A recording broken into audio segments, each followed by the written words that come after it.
The Peach Bowl is set with Texas set to face Arizona State in a game that I think can be as lopsided as the one we saw against Clemson, but also has the hottest team in the sport, I think, this side of Oregon, and one of the best tailbacks in the sport, I think, this side of Ashton Jeanty. It ought to be an entertaining game, but it's probably going to go the way you think.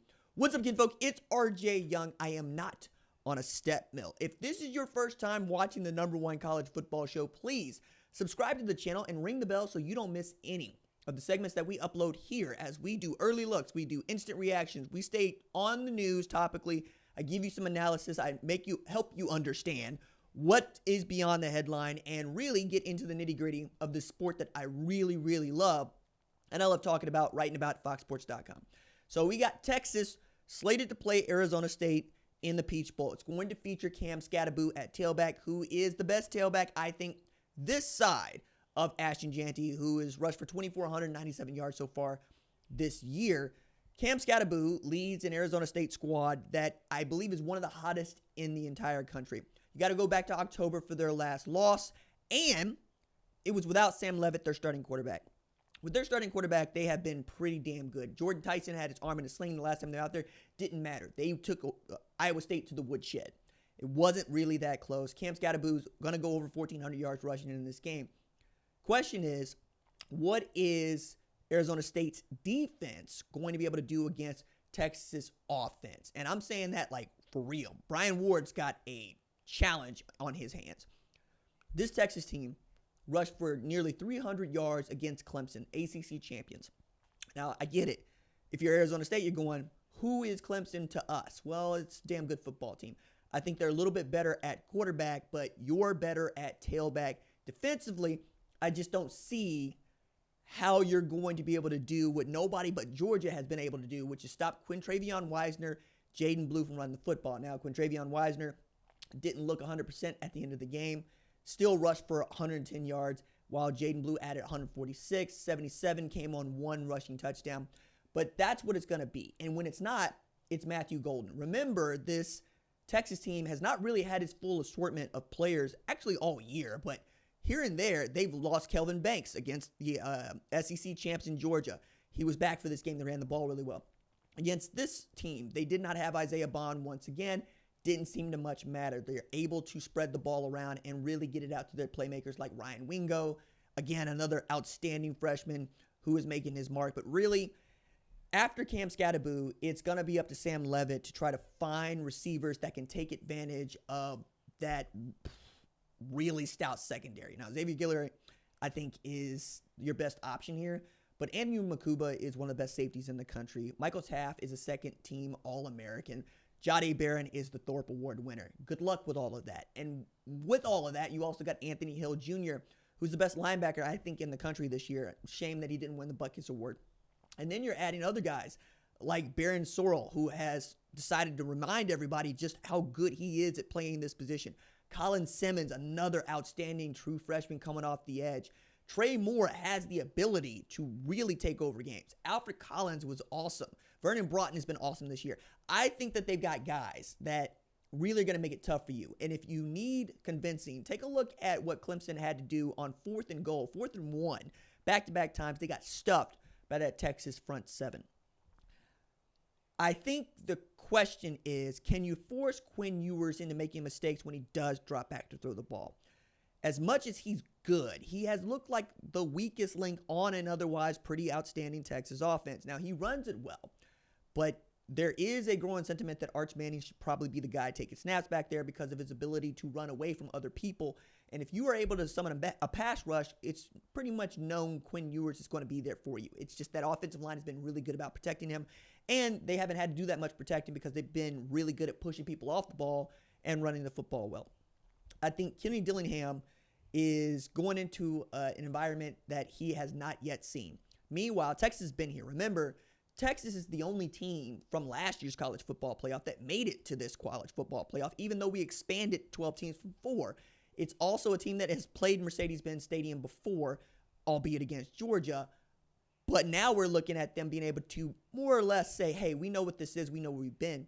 Arizona State is not unlike, I think, SMU or Indiana in this spot, or Tennessee. It's been a while since you were in this spot, if ever.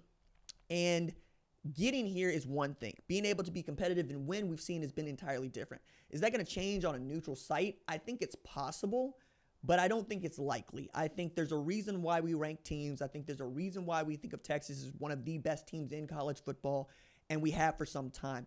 The record doesn't really matter for me so much. It's what do I see from Arizona State that I think can hurt Texas, and what do I see from Texas that can hurt Arizona State? And what these games have come down to is, first, how good your defense is, and if your defense is stout, do you have more margin for error than the other team? Can you afford to make mistakes? Can you afford to throw the ball away, put the ball on the floor, and still be able to come back because you've got playmakers at other spots?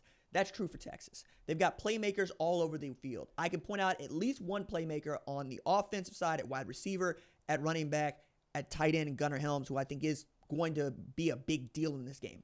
On the defensive side, I've mentioned those guys. They've got somebody at every level that can affect the game. I don't think Arizona State has somebody at every level that can affect the game. I think it's going to be the Cam Scatterboo show, and when it's not, it's going to be the Sam Levitt show, and then you're going to have to hope you can hold up, because it is a Texas team that has shown they can put up 40. Can you put up 40 and stay with them? More than that, can you be a team that scores more than 30? Because no team has scored more than 30 points on this Texas football team all year, and that's Georgia. As a matter of fact, getting to 24 points has been a reason to celebrate. As a matter of fact, they gave up 4 passing touchdowns all year, gave up 2 against Clemson, still wasn't enough. They scored 24 points total to match the second highest total by any team so far this season. The other one was Vanderbilt. I'm not at all enthusiastic about Arizona State's opportunity here to get into the semifinals of the playoff. I think that train ends here. And that's how we're going to probably take a look at this thing going forward. The early look, the preview, has become less about the play on the field and more about the conversation around the bracket and tournament and how these teams have been selected for seeding and or selected at all. I think if Arizona State and or Boise State lose this game, we're probably going to see a wholesale change to how we seed teams, if we're not already, because there are already a lot of folks that are upset about the the highest ranked conference champions getting those top 4 seeds, when we know that Texas is probably more deserving of that spot than Boise State or Arizona State. And we think that Penn State was more, or Ohio State was more, or Tennessee was more deserving of that spot than perhaps Arizona State or Boise State. Either way, this model is probably going to change. And the only way I thought it might stick is if we got to see Boise State, Arizona State absolutely take these teams to the woodshed. Boise State's going to have an opportunity against Penn State in the Fiesta Bowl, and of course Arizona State's going to have an opportunity in this game against Texas. If you are the Texas Longhorns, this is the year, man. This is as wide open as I've seen a college football playoff, where it feels like Oregon's good, but this is a team that needed 1 score to beat Ohio State, 1 score to beat Boise State, 1 score to beat Penn State. It's like that. Right? I shouldn't say Ohio. I should say it was 1 point against Ohio State. I think that you can get them. But if you're not going to get them this year, I don't know what else you're going to do here, man. Oregon has never been to the national championship game and won it. This would be the first time. You're trying to win this thing for the first time in 20 years. There ought to be a difference here. There ought to be levels to this, and you ought to be able to demonstrate that with the backing you get in name, image, and likeness. The backing you get is the flagship University of Texas, or in the state of Texas, and with what we think is the most talented roster this side of Ohio State. If it comes down to Texas versus Ohio State, sign me up, dog. We're going to get that game in 2025, September in Columbus anyway.